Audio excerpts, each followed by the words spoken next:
Hi, I'm Annie Fitzsimmons. I'm your Washington Realtors Legal Hotline lawyer. Here's the question. Listing broker wants to hold an open house, but can't be there, and has asked another broker in the office to host the open house for the listing broker. Question asks, is that okay? And if it is okay, is there any background information that the listing broker and the hosting broker need to be thinking about?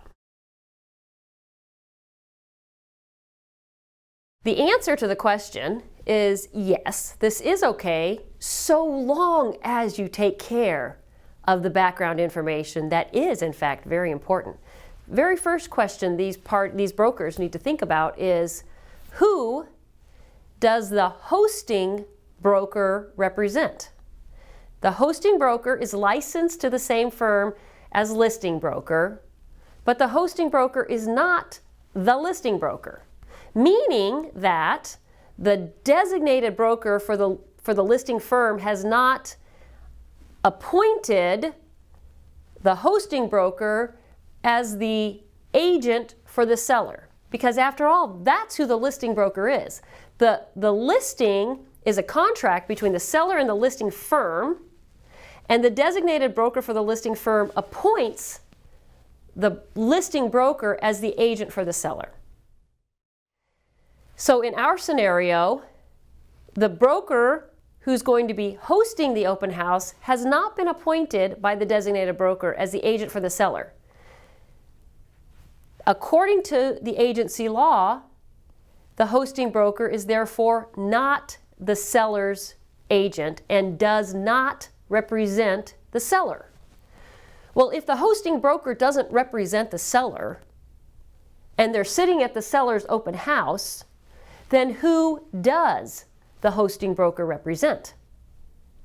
And the answer is the hosting broker represents any buyer who may choose to write an offer on that property with the hosting broker's assistance.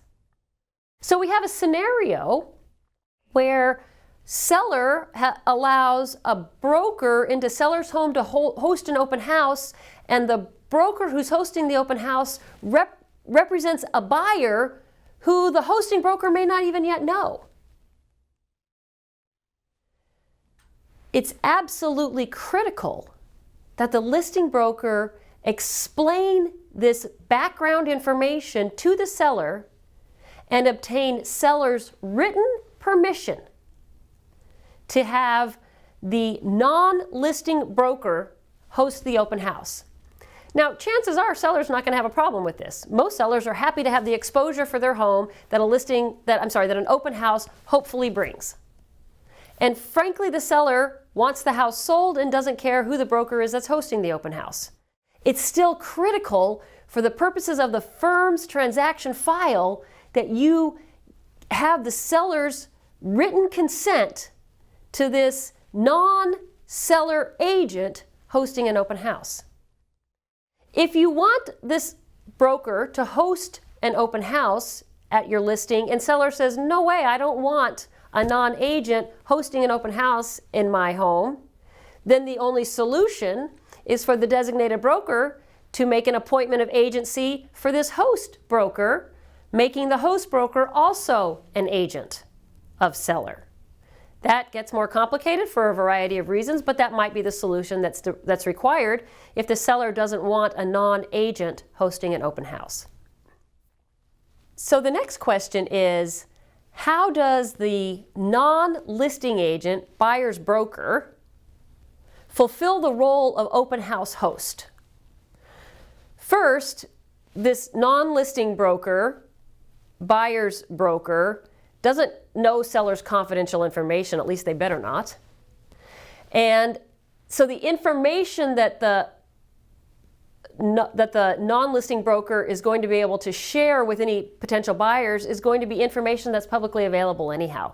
It's going to be the marketing information from the MLS. It's going to be information that's advertised through print advertising or through something that the listing broker might have written up. In other words, it's information that is going to be made available from any broker to any buyer. when the broker is showing buyers, broker needs to treat those buyers as though the broker is in fact the buyer's agent, because that's who this broker represents. This broker doesn't represent the seller. So when the broker is showing buyers the homes, the broker should be showing the buyer as though the broker is advocating the buyer's interests in the transaction, because that in fact is who this broker represents. It is an odd hat to wear when the broker is affiliated by firm licensing with the listing broker. But in fact, this non-listing broker holding the open house represents and has to fulfill agency duties in representation of buyers who come through the open house. If the listing broker can work through the issues with the seller on the agency aspect of it, and if the non-listing broker, host broker, can fulfill their obligations to buyers coming through the transaction, then this scenario should play out just fine. A non-listing broker can hold a listing broker's house open so long as they do pay attention to the details, the background information, understand the agency role played by the non-listing broker, and act in compliance with the Washington agency law. I know brokers do this all the time. It doesn't seem complicated when you're doing it, and in fact, maybe it's not complicated when you're actually holding the open house and making it happen. But if you do have any confusion, or if there's anything you want to talk about with respect to this issue, please send an email to me, legalhotline@warealtor.org. I'm happy to answer this question, talk about these issues, or anything else that might be troubling you. Thank you for being a Washington Realtors member.